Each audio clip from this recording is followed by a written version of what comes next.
자, 자분 탐상 검사 문제풀이를 시작을 하겠습니다.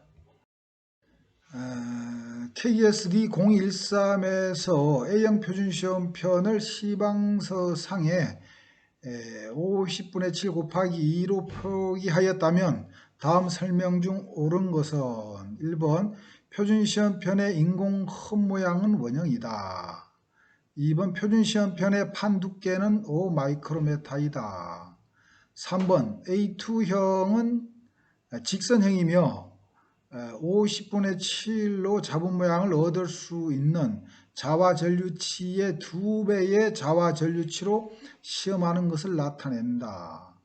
4번 인공호흡의 기피 공차는 7 마이크로메타일 때 플러스 마이너스 4 마이크로메타이다라고 되어 있는데 그 규격에 보면 A형 그 표준시험 편은 그 냉간 아변은 그대로 A2 그대로 사용을 합니다. A2는 또 시험지 두께는 50 마이크로메타입니다. 그 다음에 깊이의 공차는 7 마이크로메타 플러스 마이너스 1 마이크로메타입니다. 그래서 곱하기 2라는 의미는 이제 그 2배의 자와 전류치로 검사한다라는 얘기입니다. 해서 적절한 표현은 3번이 되겠습니다. A2는 직선형이고 자와 전류치의 2배의 자와 전류치로 시험하는 것을 나타낸다. 그래서 61번의 답은 3번이 되겠습니다. 자, 63번 KSD 013에 따라 A형 표준시험 편의 사용 방법으로 틀린 것은 1. 자분 탐상 시험의 시방 또는 목적에 적당한 것을 선택해서 사용해야 한다. 2번 인공 흠이 없는 면이 시험면에 잘 밀착되도록 적당한 점착성 테이프를 사용해서 붙인다. 3번 자분의 적용은 연속법으로 한다. 4번 초기의 모양이나 치수, 자기 특성의 변화를 일으킨 경우는 사용해서는 안 된다. 틀린 거는 2번입니다. 인공흠이 있는 면이 시험면에 잘 밀착되도록 부착을 해야 됩니다. 해서 틀린 표현은 2번이 되겠습니다. 그래서 63번의 답은 2번이 되겠습니다. 자, 64번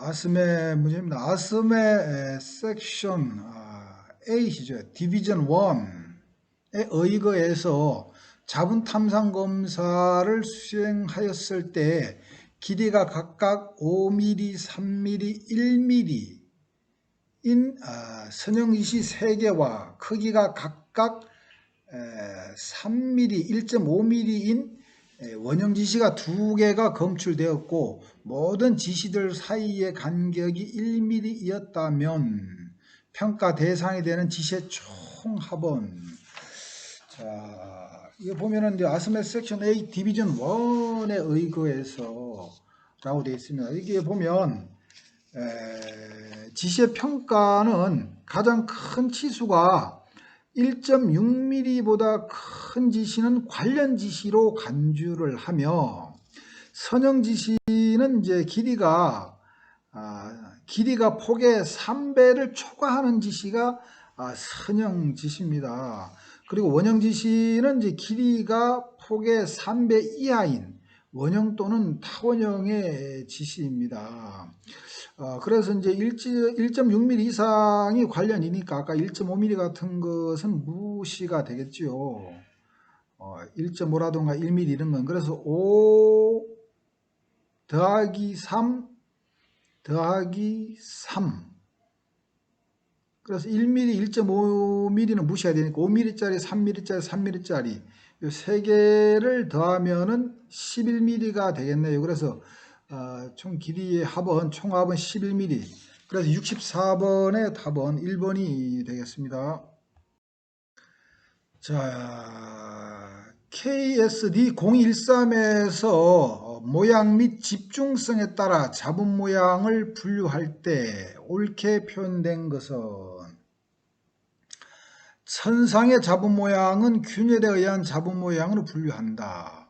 이번 잡음 모양의 길이가 나비의 3배 이상인 것을 원형상 잡음 모양이라고 한다. 3번 일정한 면적 내에 여러 개의 잡음 모양이 분산해서 존재하는 잡음 모양을 분산한 잡음 모양이라고 한다. 4번 거의 동일한 직선상에 연속해서 존재하고 서로 거리가 3mm 이하인 잡음 모양을 연속한 잡음 모양이라고 한다 되어 있는데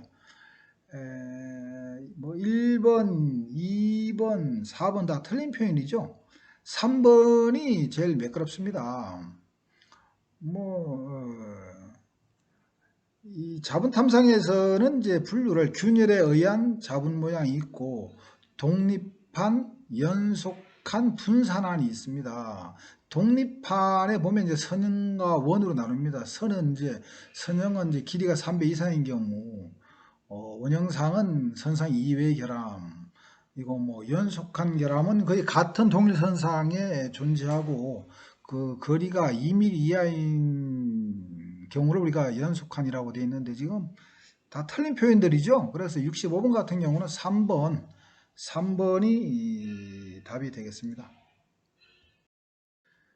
자, 또 KSD 0213에 따라 자분 탐상 시험을 하기 위한 자분의 자성을 점검하고자 한다. 다음 중 측정 방법으로 틀린 것은 자성, 자기적 성질 얘기하는 거죠. 자성. 1번 자분의 침방 속도 분포를 구하는 방법. 2번 자기 천칭을 사용하는 방법. 3번 솔레노이드 코일을 사용하는 방법. 4번 표준 자석에 붙인 자분의 길이를 측정하는 방법. 다 자기와 관계가 있는데 침강 속도라고 하는 것은 이제 밑으로 가라앉는 액체가 가라앉는 어떤 뭔가 가라앉는 속도를 침강이라고 합니다. 그래서 이거는 우리가 그 섭식자분의 농도를 측정할 때 이 침강 속도라는 말을 우리가 사용합니다. 그래서 66번은 틀린 표현이 되겠죠. 66번의 답은 1번이 되겠습니다. 자, 아스메 섹션 5 아티클 7에 따라 길이 대 지름비가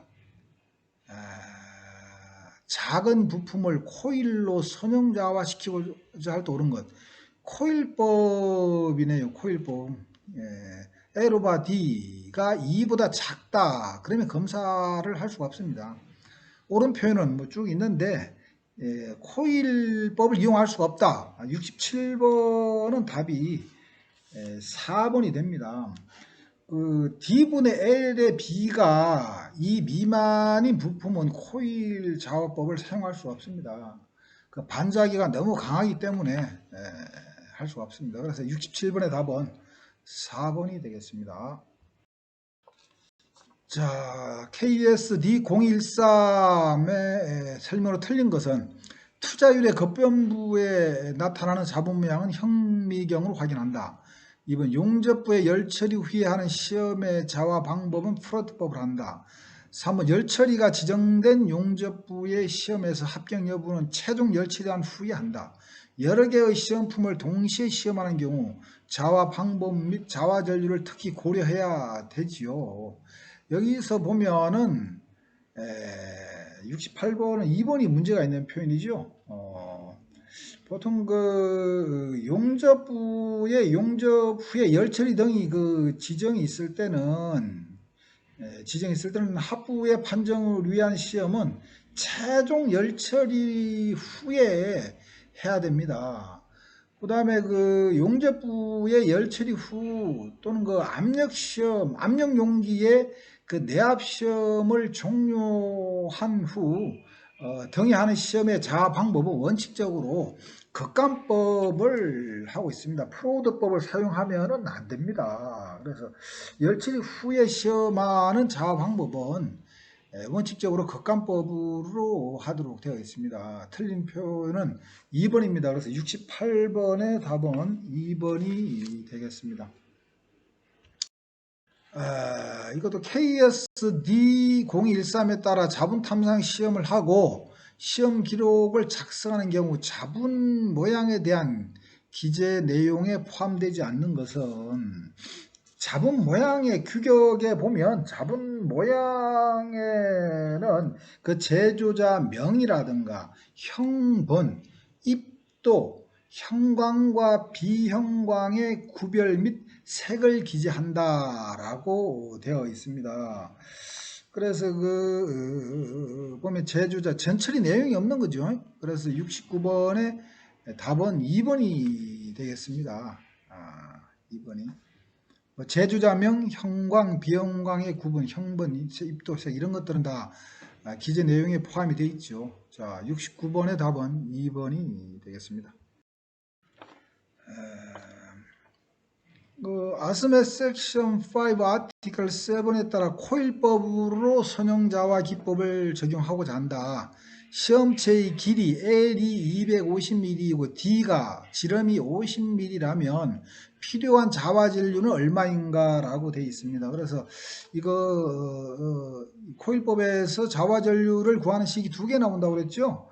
D분의 L 값이 4보다 큰 경우하고 첫 번째하고 두 번째는 D분의 L 값이 2에서 4 정도 되는 부분이 있는데 지금 이 문제 같은 경우는 D분의 L 값 즉 50분의 250이면 5죠. 그래서 4보다 큰 경우니까 이런 경우식은 암페어 턴은 D분의 L 플러스 2분의 35,000입니다. 이 식에 적용을 해야 되겠죠. 이 식에 적용을 하면 풀면은 이제 1000이 나옵니다. 그래서 70번의 답은 1번이 되겠습니다.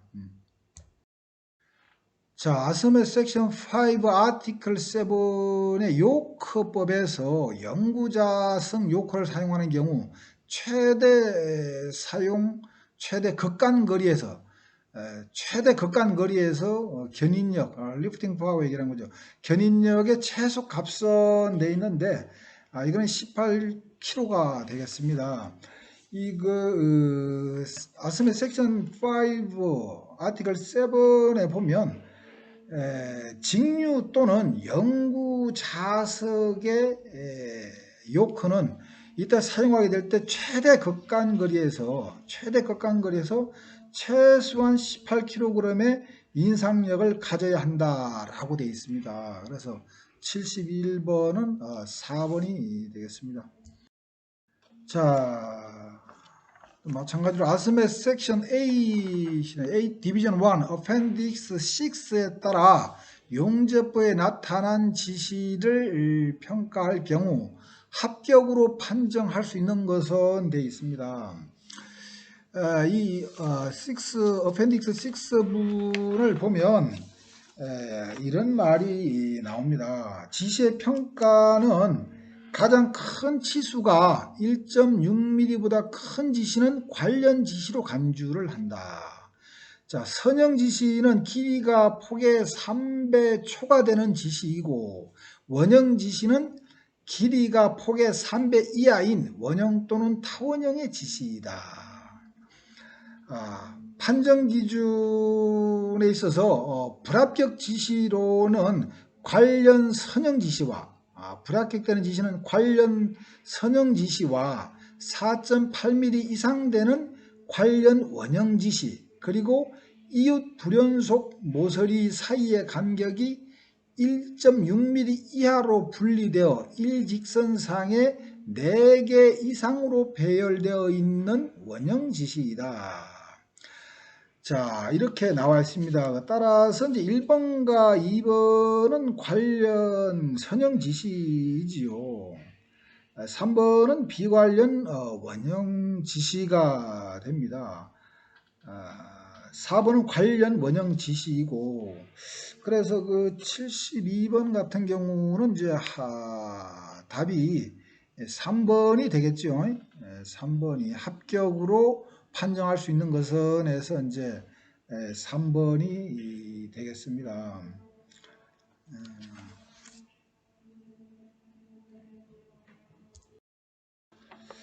자, KSD 0213에 따른 올바른 평가는 되어 있습니다. 지시가 이렇게 3개가 있네요. 선형 10mm, 원형 10mm, 선형의 길이는 12mm, 지시들 사이의 거리는 3mm, 4mm 되어 있습니다. 뭐 연속한 결함이 되려면 지시와 지시 사이가 2mm 이하가 돼야 되지요. 그렇지. 이거는 지금 뭐 지시 1, 지시 1은 선형 잡은 모양으로 길이가 10mm, 지시 2는 원형 잡은 모양으로 5mm, 지시 3은 원형 잡은 모양으로 길이가 12mm. 이게 답입니다. 이게 73번은 1번이 되겠습니다. 각각 개별로 된 독립된 결함이지요. 그래서 73번은 답이 1번이 되겠습니다. 자, KST013에 따라서 C형 표준 시험편에 대한 설명이 틀린 것은 되어 있습니다. C형 표준 시험편은 자, 이게 크기가 A형 표준 시험편을 사용하기가 어려운 부분, A형 표준 시험편의 크기는 가로 세로가 20mm, 20mm잖아요. C형 같은 경우는 이제 5 곱하기 10mm의 작은 조각으로 분리해서 사용을 합니다. 그 다음에 이 인공섬이 있는 면이 시험에 잘 밀착되도록 점착성 테이프 또는 접착제로 시험면에 붙여서 사용을 합니다. 이때 그 양면의 점착 테이프의 두께도 100mm, 100 마이크로미리메타, 100 마이크로메타 이하로 규정을 하고 있습니다. 또 이 자분의 적용은 연속법으로 합니다. 그 C형 표준 시험편도 뭐 마찬가지로 초기 모양이라든가 치수, 자기 특성의 변화를 일으킨 경우에는 사용해서는 안 되겠지요. 자, 그래서 보면은 읽어볼게요. 1번 A형 표준 시험편의 적용이 곤란한 경우에 사용이 됩니다. C1은 A1에 가까운 값의 유효자계에서 잡은 모양이 나타납니다. 연속법으로 사용을 합니다. 인공홈은 직선형과 원형이 아닙니다. A형 같은 경우가 직선형이 있고 원형이 있죠. 그래서 잘못된 것은 74번은 4번이 되겠네요. 자, KST013에서 시험 기록 중에 시험 조건으로 반드시 작성하지 않아도 되는 것. 시험 조건, 규격의 그 시험 조건을 보면 이런 것들이 들어 있습니다. 시험의 장치, 자분의 모양, 자분의 분산면 및 검사액 속의 자분 분산 농도, 자분의 적용 시기, 자화전류의 종류, 자화전류치 및 통전 시간, 자화 방법, 표준 시험편, 시험 결과 이런 것들은 이제 기록해야 된다. 이렇게 시험 조건에 이런 것들이 명기가 되어 있습니다. 해서 이제 반드시 작성하지 않아도 되는 것은 온도는 안 나와 있죠. 시험 장치라든가 자분의 모양, 자분의 적용 시기는 이제 작성을 해야 되는데 기록을 해야 되는데 온도에 대해서는 언급이 없습니다. 그래서 75번의 답은 3번이 되겠습니다. 자, 아스메 섹션 5 아티클 7에 의한 겉감법의 설명 중 틀린 것은 되어 있습니다. 자, 1번 표면에 열려있는 불연속을 검출하는 데 이용된다. 2번 자화는 교류나 직류, 전자석 또는 영구자석의 요크를 사용한다. 3번 시험 제두께가 2분의 1인치를 넘는 경우 표면 결함의 검출 능력은 직류형의 요크가 같은 리프팅 파워를 가지는 교류의 요크보다 탁월하다. 4번 시험 제두께가 4분의 1인치를 넘는 경우 표면 결함의 검출 능력은 교류형 요크가 같은 리프팅 파워를 가진 영구자석의 요크보다 탁월하다 되어 있습니다. 자, 여기 아티클 7에 보면 이런 말들이 나옵니다.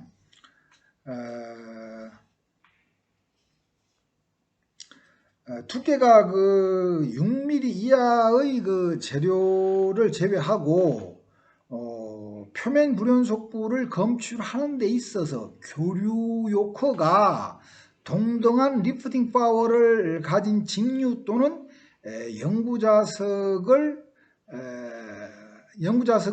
요크보다 우수하다. 이런 얘기입니다. 그래서 이 교류 요커가 동등한 리프팅 파워를 가지는 직류 또는 영구 자석의 요커보다도 우수하다. 이런 표현이 나옵니다.